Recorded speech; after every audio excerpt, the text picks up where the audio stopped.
My TV ఛానల్కు స్వాగతం. ఈరోజు వార్తల్లోని ముఖ్యాంశాలు.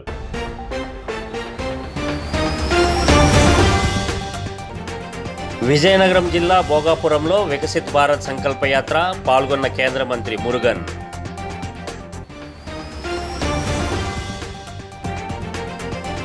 విశాఖ ఉత్తర నియోజకవర్గ పరిధిలో సాధికార బస్సు యాత్ర పాల్గొన్న ఏపీ మంత్రులు.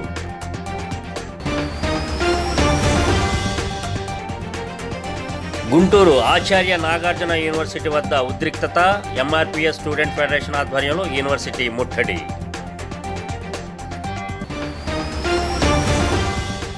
విజయనగరం జిల్లా నెల్లిమర్ల నియోజకవర్గం భోగాపురం మండలం చెరుకుపల్లిలో వికసిత్ భారత్ సంకల్ప యాత్ర కార్యక్రమంలో కేంద్ర మంత్రి డాక్టర్ ఎల్ మురుగన్ ముఖ్య అతిథిగా పాల్గొన్నారు. కేంద్ర పథకాల లబ్ధిదారులకు ప్రధానమంత్రి టీబీ ముక్త భారత్ అభియాన్ కింద నిక్షయ్ మిత్ర కిట్లను, ఆయుష్మాన్ భారత్ హెల్త్ కార్డులు, PMJJBY కింద చెక్కులు, ఉజ్వల యోజన కింద వంట గ్యాస్ కనెక్షన్లను అందజేశారు. జాయింట్ కలెక్టర్ మయూర్ అశోక్, జిల్లా అధికారులు మరియు బీజేపీ నాయకులు హాజరయ్యారు. పైకి రావాలి, అట్లే ఇన్ఫ్రాస్ట్రక్చర్ డెవలప్ చేయాలి. ఇప్పుడు మనం మళ్ళా చూసాము, ఇక్కడ ఎంత పెద్ద పెద్ద హైవేస్ పోయి మన ఈ జిల్లాకు, ఈ మండలం కూడా ఇంటర్నేషనల్ ఎయిర్పోర్ట్ వచ్చి, విజయనగరంగా ఈ జిల్లాకు ఇంటర్నేషనల్ ఎయిర్పోర్ట్ వచ్చి, అదే మన వికసిత్ భారత్ అంటే దీనికి స్టెప్స్ కూడా ఉంది. గరీబ్ పైకి వచ్చారు, డెవలప్మెంట్ ఈ దేశం ఇన్ఫ్రాస్ట్రక్చర్ చేస్తాము, ఇంటర్నేషనల్ ఎయిర్పోర్ట్ మన విజయనగరం వచ్చి, రైల్ ఫెసిలిటీ ఉంది, వందే భారత్ ట్రైన్స్ ఇప్పుడు అతి వేగం స్పీడ్కి పోయే ట్రైన్స్ అలా కూడా పూలు కడతారు. దాదాపు 475 గ్రామాలని విజయనగరం జిల్లాలో విజయవంతంగా కంప్లీట్ చేయడం జరిగింది.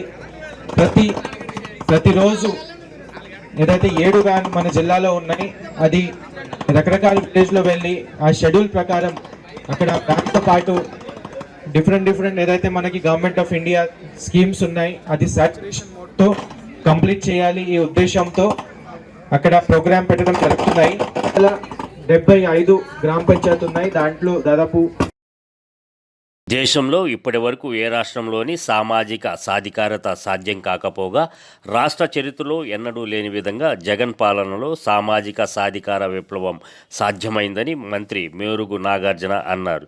చంద్రబాబు సీఎంగా ఉన్న సమయంలో అసమానతలు, అవినీతి, అశ్రిత పక్షపాతంతో ఎస్సీ, ఎస్టీ, బీసీ మైనార్టీలను అవమానించి రాజ్యాంగబద్ధ హక్కులను కాలరాశారని మండిపడ్డారు.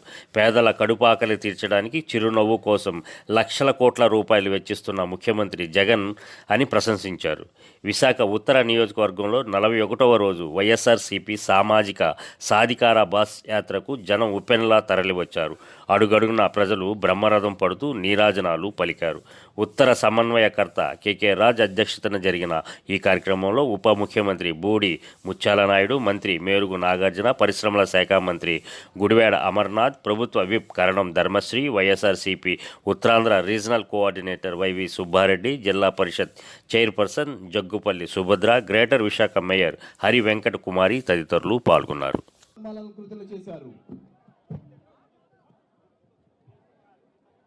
గుంటూరు ఆచార్య నాగార్జున యూనివర్సిటీ వద్ద ఉద్రిక్తత నెలకొంది. ఎంఆర్పీఎస్ స్టూడెంట్ ఫెడరేషన్ ఆధ్వర్యంలో యూనివర్సిటీ ముట్టడికి పిలుపునిచ్చారు. యూనివర్సిటీ క్యాంపస్లో విద్యార్థి ఫెడరేషన్ సదస్సు నిర్వహించుకోవాలని యూనివర్సిటీ వీసీని కోరగా వారు నిరాకరించారు. దీంతో ఆగ్రహించిన ఎంఆర్పీఎస్ విద్యార్థి సంఘం క్యాంపస్ ముట్టడికి పిలుపునిచ్చింది.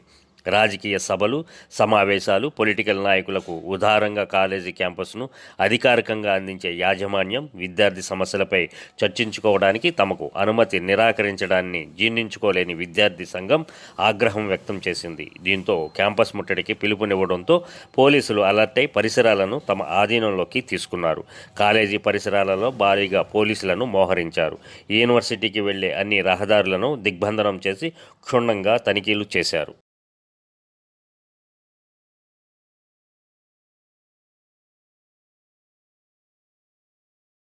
4.5 పాలనలో వైసీపీ ప్రభుత్వం చేపట్టిన ప్రజా సంక్షేమాన్ని ప్రజలకు వివరిస్తున్నట్లు గాజువాక వైసీపీ ఇన్ఛార్జ్ ఊరుకోటి చందు తెలిపారు. పార్టీ ఇన్ఛార్జిగా కొనసాగుతున్న ఆయన గాజువాక నుంచి ప్రాతినిధ్యం వహిస్తారని అధిష్టానం ప్రకటించిన నేపథ్యంలో నియోజకవర్గ వ్యాప్తంగా తొలిసారిగా గడప గడపకు మన ప్రభుత్వం కార్యక్రమానికి శ్రీకారం చుట్టారు. తొలుత 65వ వార్డ్ రాజీవ్ మార్గ్లో వేయించేసి ఉన్న శ్రీ సత్యమ్మ తల్లి ఆలయంలో పూజలు నిర్వహించారు. అనంతరం ఇంటింటికి వెళ్లి లబ్ధిదారులకు అవ్వతాతలను ఆప్యాయంగా పలకరించారు. ఈ సందర్భంగా ఆయన మాట్లాడుతూ దేశంలోని ఏ రాష్ట్రంలో కూడా అమలు కాని ఎన్నో పథకాలను ఏపీలో అమలు చేసిన జగన్మోహన్ రెడ్డి జన హృదయ నేతగా అందరి మనసులను గెలుచుకున్నారని చెప్పారు. ప్రతి ఇంటికి సంక్షేమాన్ని చేరువ చేశారన్నారు. అన్ని వార్డులలోనూ ఈ కార్యక్రమం చేపడతామని తెలిపారు. ఈ కార్యక్రమంలో సీనియర్ నాయకుడు ఉరుకూటి అప్పారావు, కార్పొరేటర్లు బొడ్డు నరసింహపాత్రుడు, రాజాన రామారావు, మహమ్మద్ ఇమ్రాన్, లతీష్, దొడ్డి రమణ, సిరట్ల వాసు, మద్దాల అప్పారావు తదితరులు పాల్గొన్నారు. దగ్గర పూజలు చేయించి పాదయాత్ర ప్రారంభించినందుకు వారికి మనస్ఫూర్తిగా ధన్యవాదాలు తెలియజేసుకుంటూ 65వ వార్డు ప్రజల తరపున ఆయన్ని సంపూర్ణమైన స్వాగతం పలుకుతూ ఉన్నాం. అదేవిధంగా ఈరోజు కార్యక్రమానికి గాజువాకలో ఉన్న వైఎస్ఆర్సీపీ శ్రేణులందరూ, కార్పొరేటర్లు, ఇన్ఛార్జీలు, మండల అధ్యక్షులు, మహిళా సోదరులందరూ కూడా విచ్చేసినందుకు వారందరికీ మనస్ఫూర్తిగా ధన్యవాదాలు తెలియజేసుకుంటూ, సత్యమ్మ తల్లి ఆలయం దగ్గర నేను కూడా కార్పొరేటర్గా పోటీ చేసేటప్పుడు ఇక్కడే అమ్మవారి సమక్షంలో నామినేషన్ అలాగే మూడు ముచ్చెన్నాడు గారి ఆశీస్సులతో ఈరోజు గాజువాక నియోజకవర్గ సమాకర్తగా నియమించిన తర్వాత మొట్టమొదటిగా గాజువాక నియోజకవర్గంలో పాదయాత్రకి శ్రీకారం చుట్టడం జరిగింది. దానిలో భాగంగా మరి గాజువాక నియోజకవర్గానికి తూర్పు దిక్కున వెళుతున్న సత్యమ్మ తల్లి ఆలయం నుండి నా యొక్క ఈ పాదయాత్ర ప్రచారం ప్రారంభిస్తున్న ఈ సందర్భంగా ఈ యొక్క కార్యక్రమానికి ఇచ్చేసిన ఈ యొక్క కార్యక్రమం స్థానిక వార్డు కార్పొరేటర్ బొడ్డు నరసింహపాత్రుడి ఆధ్వర్యంలో ఇక్కడ నిర్వహించగా ఈ యొక్క కార్యక్రమానికి ఇచ్చేసిన నా సహచార కార్పొరేటర్లు. జగన్ సర్కార్ ఇచ్చిన జీవో నెంబర్ 2ను వ్యతిరేకిస్తూ గుంటూరు జిల్లా మంగళగిరిలో అంగన్వాడీలు, పారిశుద్ధ్య కార్మికులు, సిఐటియు నేతలు మంగళగిరి గౌతమ బుద్ధ రోడ్, అంబేద్కర్ సెంటర్లో మానవహారం నిర్వహించారు. ప్రభుత్వ చీకటి జీవోలను వ్యతిరేకిస్తూ నినాదాలు చేశారు. ప్రజలకు వ్యతిరేకంగా ఉండే ఏ జీవోలకైనా పర్యవసానం రాబోయే రోజులలో చూపడం ఖాయమని హెచ్చరించారు. జీవో తగలబెట్టి మరీ తమ ఆగ్రహం వ్యక్తం చేశారు. 26,000 రూపాయలు ఇవ్వాలని చెప్పి ఆ 26,000 రూపాయలు అని చెప్పి డిమాండ్ చేస్తూ 26 రోజుల నుంచి నిరాహార సమ్మె చేస్తూ ఉంటే ఈ సమ్మెని జయప్రదం చేస్తున్నటువంటి కార్మిక వర్గం మీద అత్యంత దుర్మార్గంగా దాడులు చేయిస్తున్నటువంటి రాష్ట్ర ముఖ్యమంత్రి ఈరోజు 5 నిమిషాల క్రితం ఈ సమ్మెను మొత్తం నిషేధిస్తూ జీవో నెంబర్ 2 తీసుకొచ్చి ముఖ్యంగా అంగన్వాడీల మీద వాటిని విస్మరించాడు. మాట తప్పనన్నాడు, మాట తప్పాడు, మడివం తిప్పనన్నాడు, మడివం తిప్పాడు. అందుకోసం ఈరోజు అది గుర్తు చేసి నువ్వు మాట తప్పనని, మడివం తిప్పనని చెప్పి మా సమస్యలు పరిష్కరిస్తానని చెప్పి ఈరోజు మాట తప్పావు, మరి చేస్తావా చేయమని చెప్పి నీ వల్ల ఈరోజు కార్మికులు విధుల్లోకి వచ్చారు.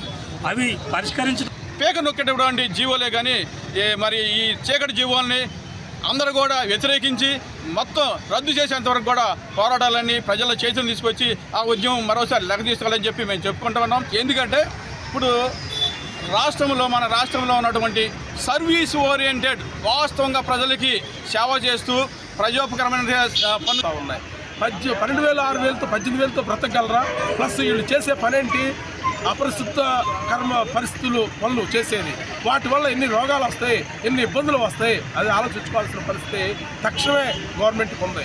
ఇప్పుడు ఇది నియంతృత్వ పరిపాలన అని చెప్పేసి మనం అనుకోవాలి. ఎందుకంటే ప్రజాస్వామ్యంలో ఎవరు హక్కుల కోసమైనా ఎవరైనా ఆందోళన చేసుకోవచ్చు, సమ్మెలు చేసుకోవచ్చు, ఏదైనా నిరాహార దీక్షలు చేసుకోవచ్చు, ఏదైనా చేసుకునే హక్కు ప్రజాస్వామ్యంలో ప్రతి ఒక్క పౌరుడికి ఉంది. అది గమనించాల్సిన విషయం. దాన్ని తొంగలో తొక్కి ఈరోజు పరిపాలన మేము చెప్పిందే మీరు చేయండి, మేము ఇచ్చినంతే మీరు తీసుకోండి అని చెప్పేసి ఈ రాష్ట్ర ప్రభుత్వం వ్యవహరిస్తూ ఉంది. ఆ తీరు మార్చుకో. ఎన్నికల ముందు ఇచ్చిన మాటకు కట్టుబడి దశలవారీగా పింఛన్ మొత్తాన్ని పెంచుతూ నేడు 3,000 చేశారని, ఇది ఎంతో చారిత్రాత్మకమని పలువురు నేతలు పేర్కొన్నారు. విజయనగరం జిల్లా చీపురుపల్లి సమీపం పెదనడిపల్లి గ్రామంలో లబ్ధిదారులకు పెంచిన పెన్షన్ను ఎంపీపీ ప్రతినిధి మరియు వైఎస్ఆర్సీపీ మండల అధ్యక్షుడు ఇప్పిలి అనంతం, జెడ్పీటీసీ ప్రతినిధి మరియు జిల్లా వైఎస్ఆర్సీపీ కార్యదర్శి వలిరెడ్డి శ్రీనివాస్ నాయుడు, పెదనడిపల్లి సొసైటీ అధ్యక్షులు పిసిని శ్రీను, స్థానిక సర్పంచ్ పోలరాజ్ అందజేశారు. సీఎం వైఎస్ జగన్ అధికారంలోకి వచ్చాక సంక్షేమ పథకాలు అందరికీ అందుతున్నాయని తెలిపారు. చీపురుపల్లి మేజర్ పంచాయతీ సర్పంచ్ ప్రతినిధి మంగళగిరి శ్రీనివాసరావు, ఎంపీటీసీ రేగన ఆదినారాయణ, గడి రామానాయుడు తదితరులు పాల్గొన్నారు. పని కావాలని ఈరోజు ఒక్కరు కూడా నాకు ఈ పథకం కావాలని అడిగిన వాళ్ళు లేరు. ఎందుకంటే డైరెక్ట్ గా మీ ఇంటికే ఇస్తున్నారు. అది జగన్మోహన్ రెడ్డి గారి గొప్పదం. మళ్ళీ అతను గెలిపించుకుంటేనే ఇవన్నీ కూడా కొనసాగుతాయి. మళ్ళీ రేపు 4 నెలలు ఏప్రిల్ ఎలక్షన్ ఉంది. అతని గుర్తు ఫ్యాన్ గుర్తు. మళ్ళీ ఫ్యాన్ గుర్తు మీద మనం ఓటేసి అతను ముఖ్యమంత్రి చేస్తే ఇంకా మంచి కార్యక్రమాలు మీకు చేస్తాడు. ఇంకా మీ బతుకులు బాగుంటాయి. ఇంకా మీ భవిష్యత్తు బాగుంటది. ఈ సందర్భంగా మీకు అందరికీ తెలియజేస్తుంది. మళ్ళీ మనం ఇక్కడ ఎమ్మెల్యేగా బొత్స సత్యనారాయణ గారిని గెలిపించుకోవాలి, ఎంపీ గారిని గెలిపించుకొని జగన్మోహన్ రెడ్డి గారిని ముఖ్యమంత్రి చేసుకోవాలని చెప్పి ఈ సందర్భంగా తెలియజేసుకుంటూ మీ అందరూ అలాగే మీకు 45 నుంచి 60 సంవత్సరాలు చేయూత ఏదైతే ఉందో రేపు 23వ తారీఖు ఆ డబ్బులు కూడా వేస్తారు. ఇవన్నీ కూడా 4 సంవత్సరాలు 8 నెలల కాలంలో. అలాగే మీకు 45 నుంచి 60 సంవత్సరాలు చేయూత ఏదైతే ఉందో రేపు 23వ తారీఖు ఆ డబ్బులు కూడా వేస్తారు. ఇవన్నీ కూడా 4 సంవత్సరాలు 8 నెలల కాలంలో. అన్నమయ్య జిల్లా రాజంపేటలో మున్సిపల్ కార్యాలయాన్ని పారిశుద్ధ్య కార్మికులు ముట్టడించారు. గత కొన్ని రోజులుగా తమ వేతనాలు పెంచాలని మున్సిపల్ కార్యాలయం ఎదుట పారిశుద్ధ్య కార్మికులు నిరసన చేపట్టారు. రాష్ట్ర ప్రభుత్వం కానీ మున్సిపల్ అధికారులు కానీ వీళ్ల బాధలు పట్టించుకోకపోవడంతో మున్సిపల్ కార్యాలయంలోకి వెళ్లి అధికారులను బయటకు రానివ్వకుండా అడ్డుకొని కార్యాలయాన్ని ముట్టడించారు. అయితే సమాచారం అందుకున్న రాజంపేట పట్టణ పోలీసులు మున్సిపల్ కార్యాలయానికి చేరుకొని నిరసన చేస్తున్న పారిశుద్ధ్య కార్మికులను కార్యాలయం నుండి బయటకు తీసుకొస్తున్న క్రమంలో పోలీసులు కార్మికుల మధ్య తోపులాట జరిగింది. ఓ మహిళా కార్మికురాలిని మహిళా కానిస్టేబుల్ విచక్షణారహితంగా ఈడ్చుకెళ్లడంతో అక్కడ గందరగోళ పరిస్థితి నెలకొంది. కార్మికుల నిరసనకు వామపక్ష నాయకుడు రవికుమార్ మద్దతు తెలపగా సిఐ మద్దయ్య ఆచారి, ఎస్ఐ లక్ష్మీప్రసాద్ రెడ్డిలు వారిని బలవంతంగా పోలీసు వాహనంలోకి ఎక్కించుకొని పట్టణ పోలీస్ స్టేషన్ తరలించారు. పారిశుద్ధ్య కార్మికులు కార్యాలయం బయట పెద్ద ఎత్తున ఆందోళన చేపట్టారు.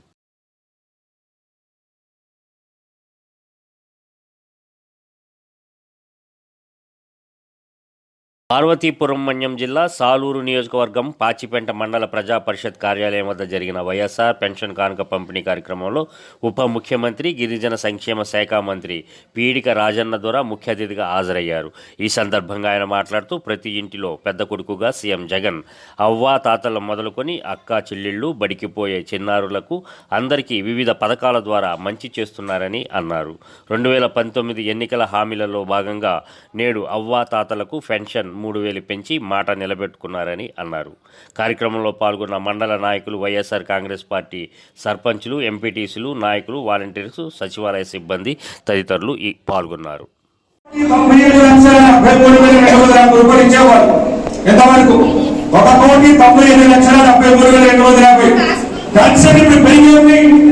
కొత్త పెన్షన్లు వచ్చేవి కాబట్టి ఈ నెల నుంచి ఒక్క మన మండలంలోనే 2,13,65,500 రూపాయలు అవుతున్నాం. ఒక్క మన మండలంలోనే 2,13,65,500 రూపాయలు పెన్షన్ ఇవ్వబోతున్నాం. కొత్త వారు 60,000 నిన్నే చెప్పారు. ఈ విధంగా వారందరూ కూడా జాగ్రత్తగా చూసుకోవాలి. ఎంతవరకు ఒక్క మన మండలంకే 8,428 మందికి 8,428 మందికి 75,9,69,600 రూపాయలకి ఇది 4 ఏళ్లలో. ఈ 4 ఏళ్లలో పెన్షన్ రూపంలోనే 8,428 మందికి 75 కోట్ల. బీసీల సంక్షేమానికి కేంద్రం ఎన్నో పథకాలను అమలు చేసిందని గాజువాక బీజేపీ కన్వీనర్ కన్నంరెడ్డి నరసింహరావు అన్నారు. పాత కన్నవానిపాలెం బీజేపీ కార్యాలయం వద్ద బీసీ సామాజిక చైతన్య సభ ప్రచార రథాన్ని ఆయన జెండా ఊపి ప్రారంభించారు. ఈ సందర్భంగా నరసింహరావు మాట్లాడుతూ ఈ నెల 7న ఆదివారం మధ్యాహ్నం విశాఖ ఎంవీపీ కాలనీ ఏఎస్ రాజా కాలేజీ గ్రౌండ్స్లో బీజేపీ ఓబీసీ సభ జరుగుతుందని తెలిపారు. రాష్ట్ర అధ్యక్షుడు రంగలి గోపి శ్రీనివాస్ ఆధ్వర్యంలో సభకు ముఖ్య అతిథిగా ఓబీసీ జాతీయ అధ్యక్షులు మరియు ఎంపీ కోవా లక్ష్మణ్, పార్టీ రాష్ట్ర అధ్యక్షురాలు దగ్గుపాటి పురంధేశ్వరి, ఎంపీ జీవీఎల్ నరసింహారావు తదితరులు పాల్గొంటారని చెప్పారు. ఈ కార్యక్రమంలో రామస్వామి, ప్రసాద్, శిరీష్ తదితరులు పాల్గొన్నారు. గోపి శ్రీనివాస్ గారి ఆధ్వర్యంలో ఈ కార్యక్రమం జరుగుతుంది. దీనికి ముఖ్య అతిథిగా జాతీయ ఓబీసీ అధ్యక్షులు, గౌరవ రాజ్యసభ ఎంపీ శ్రీ లక్ష్మణ్ గారు, అదేవిధంగా భారతీయ జనతా పార్టీ రాష్ట్ర అధ్యక్షురాలు మాజీ కేంద్ర మంత్రి వారి శ్రీమతి దగ్గుబాటి పురంధరేశ్వరి గారు, మిగతా పెద్దలందరూ కూడా పాల్గొంటున్నారు. ఏదైతే రాష్ట్రంలో, మన ఆంధ్రప్రదేశ్ రాష్ట్రంలో బీసీలు ఉన్నారో అందరూ కూడా మరి రాజ్యాధికారం సాధించాలంటే ఖచ్చితంగా అందరూ బీజేపీతో ఉండాలి.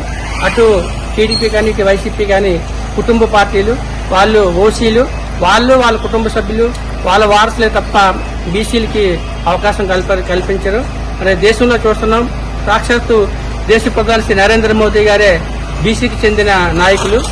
ఆయన నాయకత్వంలో, నరేంద్ర మోదీ గారి నాయకత్వంలో ఆంధ్రప్రదేశ్ రాష్ట్రంలోని కూడా బీసీలకి రాజ్యాధికారం రావాలంటే ఈ సభను విజయవంతం చేయాలి. కాబట్టి రేపు ఏఎస్ రాజా ఆడుదాం ఆంధ్ర పేరుతో వైసీపీ ప్రభుత్వం చేపట్టిన కార్యక్రమం కేవలం ప్రచార ఆర్భాటమేనని ఎమ్మెల్యే గణబాబు ఆరోపించారు. ఆడుదాం ఆంధ్రాలో క్రీడా నిబంధనలకు విరుద్ధంగా పోటీలను నిర్వహిస్తున్నారని మండిపడ్డారు. నాసిరకం కిట్లను సరఫరా చేస్తూ డబ్బులు దోచుకుంటున్నారని విమర్శించారు. రాష్ట్రంలో అనేక క్రీడా మైదానాలు క్రీడలను నిర్వహించలేని పరిస్థితుల్లో ఉన్నాయని ఆందోళన వ్యక్తం చేశారు. జిల్లాకు 10 కోట్లు కేటాయించి క్రీడా మైదానాలను అభివృద్ధి చేసి ఉంటే బాగుండేదని అభిప్రాయపడ్డారు. రాష్ట్రంలో స్పోర్ట్స్ అథారిటీ పరిస్థితి అవినీతికి అడ్రస్గా మారి ప్రతి 6 నెలలకు వీసీఎండీని మార్చాల్సిన దుస్థితి తయారైందని అన్నారు. వైసీపీ ప్రభుత్వం క్రీడాకారులకు మరియు క్రీడా సంఘాలకు ఈ 5 ఏళ్లలో ఒక్క రూపాయి కూడా మంజూరు చేయలేదని ఆరోపించారు. 15 ఇయర్స్ నుంచి ఆ బేసిక్ టోర్నమెంట్స్లో పార్టిసిపేట్ చేయడం వల్ల ఆ క్రీడా స్ఫూర్తి కొరవడుతుంది అనేటువంటి భావం కనబడుతుంది.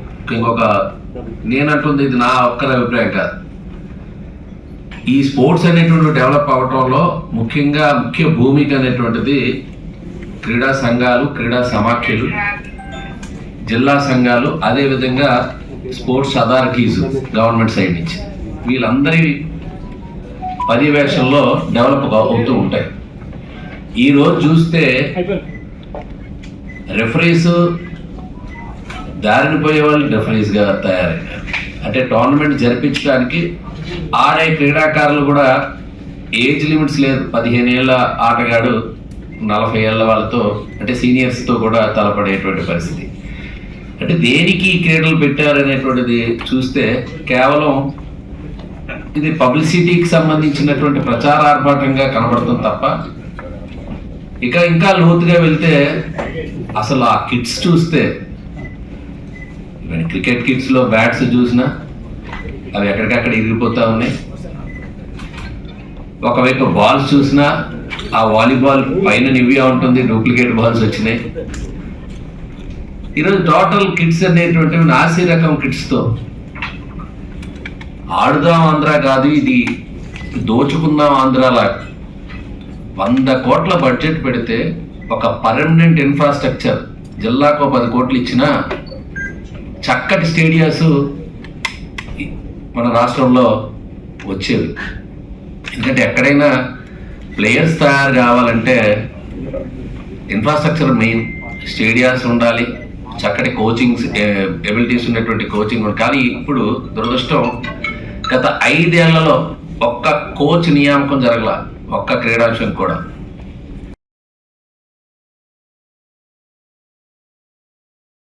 ముఖ్యాంశాలు మరోసారి. ఈరోజు వార్తల్లోని ముఖ్యాంశాలు.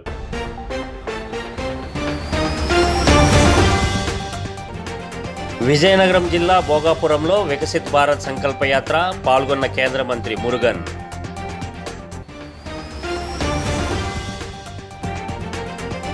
విశాఖ ఉత్తర నియోజకవర్గ పరిధిలో సాధికార బస్సు యాత్ర, పాల్గొన్న ఏపీ మంత్రులు.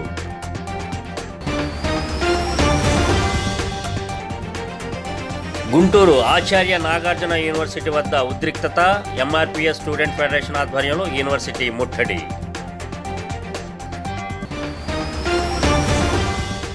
ఈ వార్తలు ఇంతటితో సమాప్తం. మరో బులెటిన్లో మరలా కలుద్దాం.